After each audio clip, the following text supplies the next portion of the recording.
Use the voice guide and set up your smart call blocker quickly and easily. Here is how. After installing your telephone, the base will prompt you to set the date and time. You can choose to set or skip it.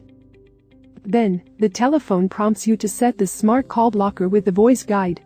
Press select to start the setup. Hello. This voice guide will assist you with the basic setup of smart call blocker. Here you have two options on setting up the smart call blocker. If you press 1, the smart call blocker will screen home calls by asking the caller to say his or her name, then press the pound key. Make sure you enter and save your contacts, like family and friends, to the Phonebook and Allow list to avoid screening these calls later.